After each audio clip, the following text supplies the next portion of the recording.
Hello everybody, welcome to the video. Today we're going to be ranking every Celtics draft pick from the last 10 years. Okay, so starting in 2024 and going all the way back to 2014. Let's get right into the video. The first guy here, Shyman, I think I'm going to put him in B tier. I think he has the potential to become, kind of what Sam Hauser is, fill that role maybe if he gets traded this offseason. But, he hasn't necessarily shown it yet. I think he showed some flashes in the season, but I don't think he's necessarily shown a lot. Okay, next guy, Antoine Watson. I'm gonna have to put him in D tier. You're not really expecting much from the 54th pick, so a lot of those guys don't even make the roster. But he ended up getting released this season after he played awful in the G League. But I thought he showed some flashes in the summer league, but yeah, they didn't see it long term with him. All right, and then Jordan Walsh. I'm gonna put I don't know if he has as much potential as Shyman. I mean, he has a higher ceiling, but we just haven't seen the consistency from him, and he has to hit his threes, which he cannot do in the NBA even if they're wide open. Which is weird because he can do them. He can hit threes in the G League, but he just can't hit them in the NBA for some reason. But I don't necessarily have a problem with this pick. I mean, I like them going for potential. I mean, he was high potential in the second round, so I don't necessarily hate the pick. All right, J.D. Davison. I might want to put him. I'm definitely gonna put him above Jordan Walsh. I mean, he was a G League MVP, but he just has not shown anything in the NBA, but he was also, the 56th pick, the 54th pick, or whatever he was. That was a good pick with that they made in the end of the second round. I mean, you usually in the end of the second round, you don't even get a guy that's an NBA player. Never mind, G League MVP. I mean, that's not too much. Usually you get a guy like Juwan Begaron, where I have no clue where is Juwan Begaron? Is he still in Europe? I don't know.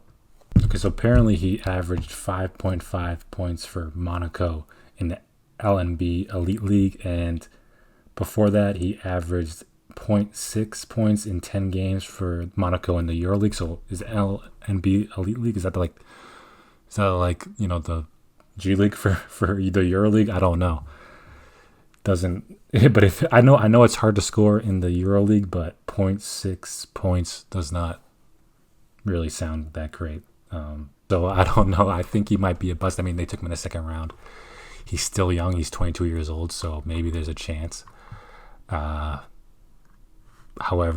I don't think there's much of a chance to see him. I guess they still have his draft rights, but I don't think he's going to come over. I thought he was going to be in a summer league last year, but he wasn't. I'm going to put him in C. I mean, maybe he's a D. Maybe he's D, because maybe Antoine, at least he made it to the league. He played in a game. This guy can't even play an NBA game. All right, Aaron needs to. I'm gonna put this as a first A. Of course, he wasn't good for the Celtics, and not that he wasn't good, but he just didn't play enough. He did not. He couldn't get the time for the Celtics.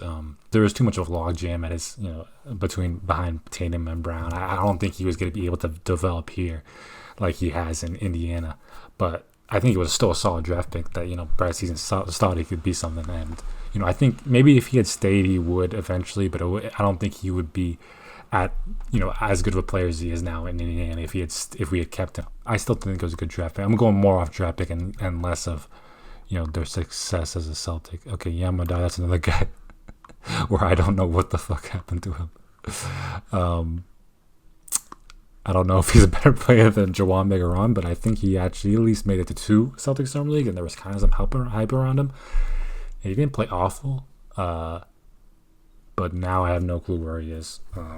He was playing in Israel, but yeah, I don't think he's coming anytime soon. All right, so he's playing for Hapoel Tel Aviv, and he's averaging 10.7 points. I feel like I've heard of them before, but again, I don't know who that is. Whether he's playing against plumbers or firemen, I don't know who's in that league. But at least he averaged 4.2 in the EuroLeague, playing for Bayern, and he averaged 4.2 points in 5 games. So I don't know. I'm going to put him above Juwan Begaron, but I don't know if he'll ever be in the NBA. Okay, so this tier list doesn't actually have Peyton Pritchard in it. He should actually be right here. I just forgot to add him because I'm the one who made the tiers. I definitely put him right here, right next to Aaron Neesmith. I think I put him right above Aaron Neesmith because I think he's proved more in the league, and he was a pretty good draft pick at 22. I think he was a little underrated because of his size, 4 year and his age, 4 year college player. Romeo, where art thou, Romeo? Oh no, it's yeah, yeah, he's unfortunate. I think he's gonna have to be in C tier just because they picked him in the lottery, and he really did nothing. I mean, Romeo was like a high school phenom in Indiana. I mean, you can watch his mixtape and you'll see he's insane. He played well in Indiana, but they said he was going to play. He could have played even better because he had a torn ligament in his thumb. But that was kind of always his problem, where he just was always injured. He might have a couple game stretch where he was showing some kind of like flashes, and then he get injured. He could never really, I don't know, overcome his injuries and just find a spot in the NBA where he could actually, be a productive player. He didn't look like he belonged when he did play, but yeah, maybe this guy could be something. So they just kept him, I think, for 4 years, and he never became anything. All right, Grant Williams. Oh, is this gonna be controversial if I put him in B tier? He's got to be B tier. I mean, he was a 22nd pick in the draft. I mean, it's not like he was some kind of, lottery pick, and he became a solid role player in the NBA. He got overpaid, but and he helped us win that series against the Bucks. I mean, like, we didn't win a championship from that, but like, I don't think we would have won that game if Grant Williams didn't go off for 27 points. He was good for us. I'm not gonna lie. Like, it's not like he wasn't good, and he was solid. I mean, he had a bad last year for the Celtics, but what are you really expecting from the 22nd overall pick? I mean, we'll get to some guys that were worse as a 20 a 22nd overall pick, and some guys who are better. Okay, so Carson Edwards. Oh my God. Where am I gonna put Carson? I gotta put him above Antoine Watson. Come on.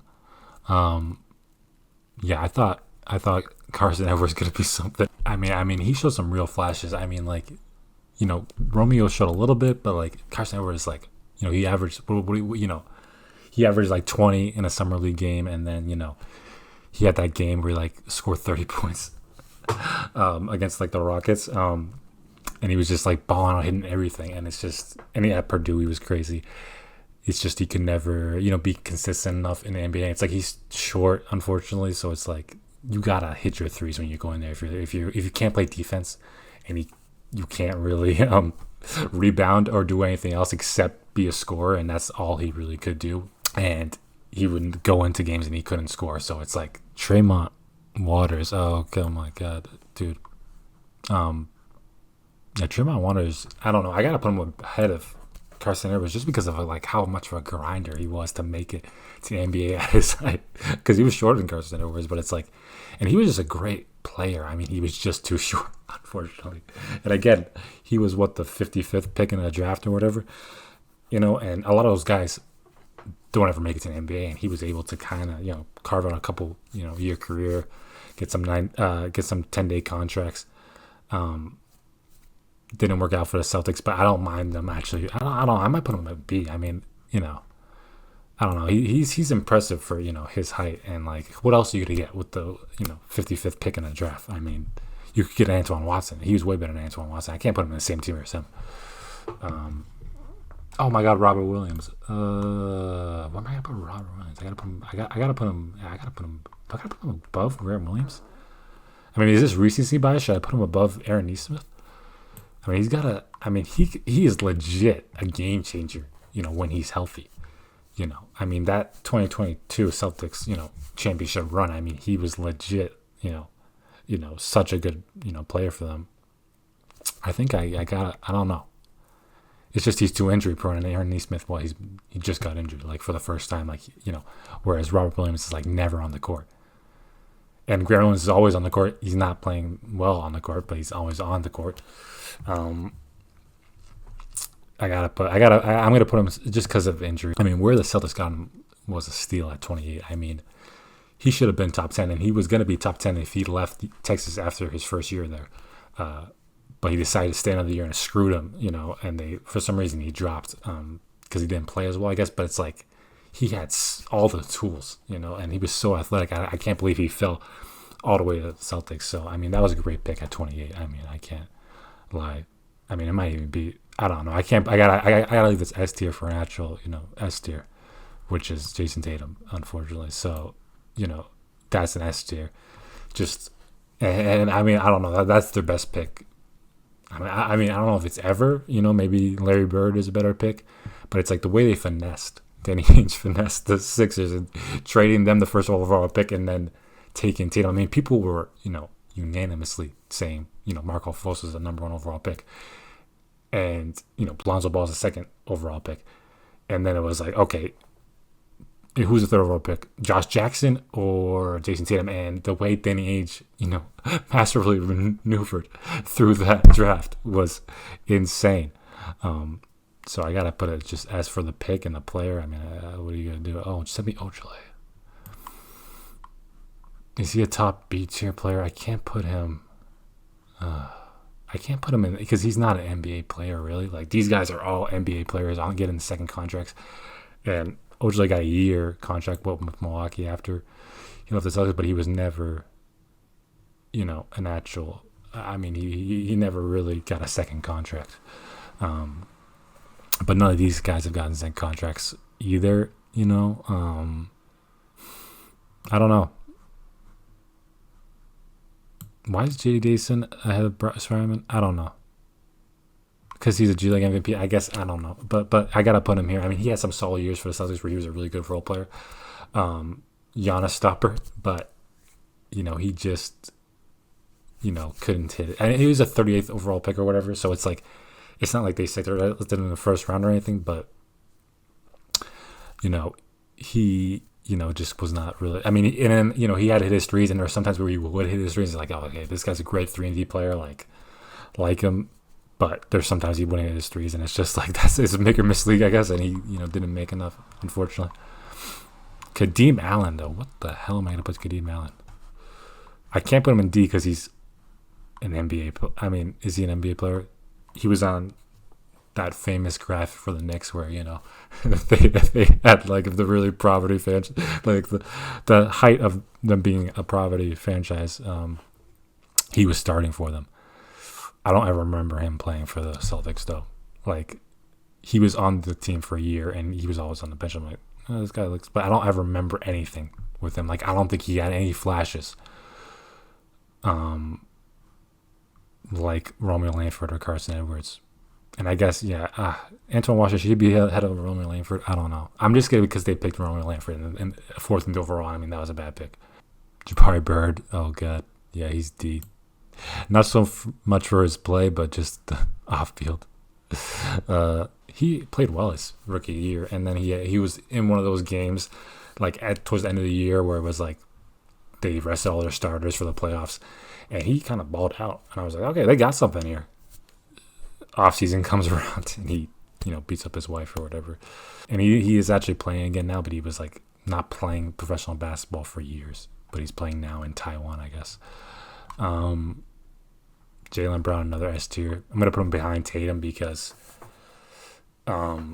just they didn't do the maneuvering where they got an extra pick and also they knew they're like I'm sure they knew they wanted Jaylen Brown, but it's like Jayson Tatum was just next level, chess checkers by Danny Ainge. But Jaylen Brown, I mean, it was the consensus, was, Ben Simmons and then Brandon Ingram. Like, those were the consensus 1 and 2. And then it was like 3, there's a bunch of guys that can go 3. And he could have picked any one of the, Dragon Bender, Jamal Murray, Buddy Hield. Yeah, Chris Dunn,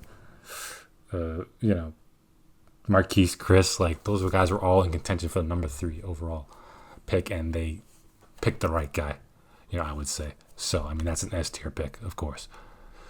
Oh no, Gershon Yabusele, the dancing bear. This was a bad pick. And it's kind of cool that he kind of had a resurgence in his career after going to Europe. I mean, you don't usually see that happen where guys clear bust and then goes to Europe, refines his game, and then comes back and is, I mean, he was decent on the Sixers. He wasn't bad. He was way better than he was with the Celtics. They picked him pretty high too. I mean, he was a first round pick. Kadeem Allen wasn't a first round pick. He was a great hype man on the bench. I mean, he had great celebration where he's like, you know, a great nickname, but it's just he did not play well.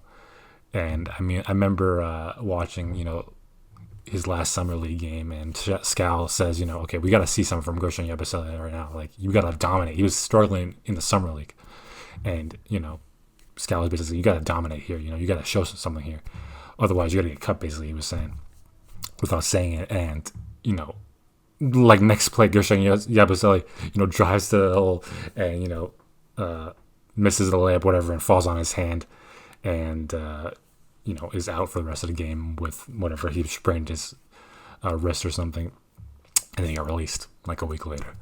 And that was just like, he just didn't do much for the Celtics. Again, very impressive that he came back to NBA. Good guy. It's just he didn't do much for the Celtics, unfortunately. I mean, 16th overall. I mean, they could have had guys like Malik Beasley, Karis LeVert, Pascal Siakam, DeJounte Murray. Unfortunately, bad pick. Another guy they picked that was a bad pick, Ante Zizic. I don't even know. I mean, he never played for the Celtics. I know he went to they traded him to the Cavs for Kyrie Irving. But this was a time, I think, where the Celtics had so much young guys on the roster and such like a logjam. That they just were like, whatever, we'll pick this guy in Europe. Like, maybe he'll be something. But it's like, you do that with Joran Begaran at 45. You don't do that with a 22nd overall pick. So I don't know. That was a bad pick by them too. Like, they should have just, I don't know. They should have just picked another guy. They should have picked an American who they thought could be good. And it's like, they didn't have a roster spot, available for the 22nd overall pick. They didn't want to cut him, so they're like, okay, we're just gonna, draft a guy overseas and he can, stay overseas, and then we'll bring him over here, which he eventually did come over. So it's not like he was a total bust in that standpoint. But, it's kind of like that was the problem with Cameron Danny, where he kind of did hoard all these young guys and draft picks, where Brad Stevens, he doesn't care about draft picks. So, he didn't have a first round pick for, 3 years. So you want somewhere kind of, a happy medium, but, can't really complain about the job that Danny Ainge did. I don't know. I mean, Gershon Yabusele was bad. I mean, they're one and the same. At least he wasn't 16th overall, I guess, and they didn't pass on so many guys. Oh my God, who the hell is this? Who is Damian Dotson? Oh my God. Where the hell did they pick Damian Dotson? Yeah, he did nothing as well. He's got to go with Kadeem. Like, these two guys, like, I'm pretty sure they're the same guys. Like, I must have thought they were the same guys, because they were like guys who were on the Celtics for 1 year and then they got cut. It's not Damian Dotson. The Celtics never selected Damian Dotson. That was Demetrius Jackson. I'm sorry about that. I mean, the 45th overall pick. What are you gonna do? Same with Ben Bentel. I mean, cool name. I'm gonna put him over Demetrius Jackson. I don't know. I want to keep calling him Damian Dotson. He's not. He got 1 rebound. Played 3 games. Really did not do anything. But he was a 51st overall pick. Some of those guys that ever remade the NBA. I'll put him below these guys. Abdul Nader, though, he's got to be B tier. I mean, it was a 58 overall pick. He didn't do much with the Celtics, but, he was a role player on that Suns team and the Thunder. The Celtics posted on Twitter, we've traded Abdul Nader to the Thunder. And then some guy's like, oh, yeah, well, good luck with him. He sucks. And then, some Thunder fan commented under, like, oh, we actually know how to develop players. We'll be good here. And he actually was good, so I guess I got to give that a Thunder fan, even though I was kind of rooting against him after I saw that cocky Thunder fan kind of boast about their player development. But, he became a role player with them. So, I mean, 58 overall pick. I mean, it was a good pick at 58 overall. Not gonna lie. Terry Rozier. I gotta put him in A tier, right? I mean, Terry Rozier is an actual baller. Yeah, I gotta put him over. I can't put him in S tier. I mean, it's not like hit a grand slam, but I mean, kind of a grand slam with the 16th overall pick. I mean, who are you to get after Terry Rozier? Wish they would have kept him over Kyrie, maybe, unfortunately, but they didn't. So I understand. They had to trade someone. They chose Rozier.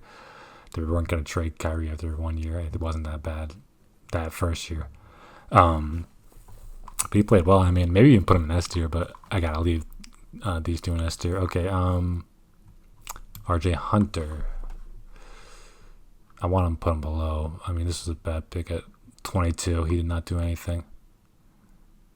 I mean, it's not as bad as Gershon Yabusele because I'll put him with Ante Zizic, below Ante Zizic. I mean, he didn't do anything for the Celtics, and Ante Zizic never played for the Celtics. So, Jordan Mickey. I thought Jordan Mickey was a stud. I don't know. I can't put him. I gotta put him. I might have to put him at the top of C tier. I'll put him below Garson Edwards, but I mean, I thought dude was gonna be a stud. Yeah, the problem with him was he really just couldn't. He was a relic of the past, but he would have dominated in the 80s. Just did not have a 3-point shot, unfortunately. He put up 50 in the 70s or whatever, 80s. I mean, if he was drafted even 10 years old, I think he would have like a 10-year career. But he just like kind of old relic, kind of like Jahlil Okafor, like just like a little too late.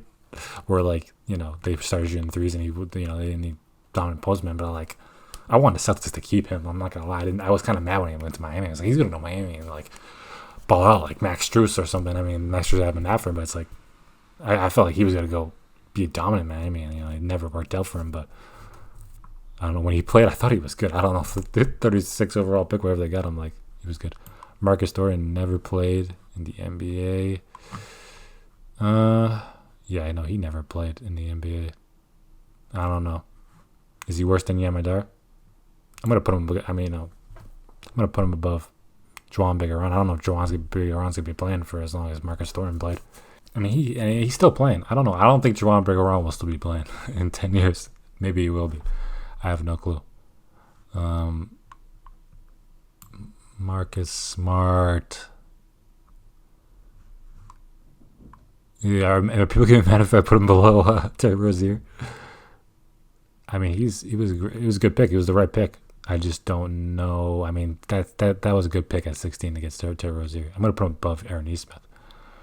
I can't put him in S tier. I mean, these two are on a different level. And he played well. I love Smart when he was, hustling. He annoyed me a lot sometimes. When he would jack up, threes when we did not need him jacking up threes. But he was a great player for the Celtics. I think he's definitely an A tier pick, 100%. James Young was kind of the Romeo Langford before Romeo Langford, where he was just on the team for 4 years and he was only ever on the bench. Like he never got off the bench. And when you did get off the bench, it's like, oh my god, James Young in the game. And it's like you could kind of see like he had that like sneaky athleticism, and you were like, oh, this guy, could be good, but I don't know. He just never did anything. But he made an all the money sitting on the bench. Probably. I mean, this was a high pick too. I probably with RJ Hunter. I mean, he was better than RJ Hunter. James Young was the 17th overall pick. That's bad. I mean, he's kind of like Romeo Langford, where he's just a high pick. I don't know. I should put Romeo Langford lower. I mean, these guys were not NBA players really, but they were second-round picks. So, like, what are you going to get? Oh, well, Ante Zizic. I mean, these guys got to be together. They kind of were the same player, where they just, like, had so much potential and were on the team for a ton of time, but you just could never actually do anything. Maybe I should put RJ Hunter above him. I mean, Gershon Yabusele did not look like an NBA player. I'm so surprised that he came back, honestly. I mean, that's respect that he came back. I don't know why I'm getting into the nitty-gritty here. I think this looks pretty good. Yeah, I think that's it, though. Tell me what I got wrong.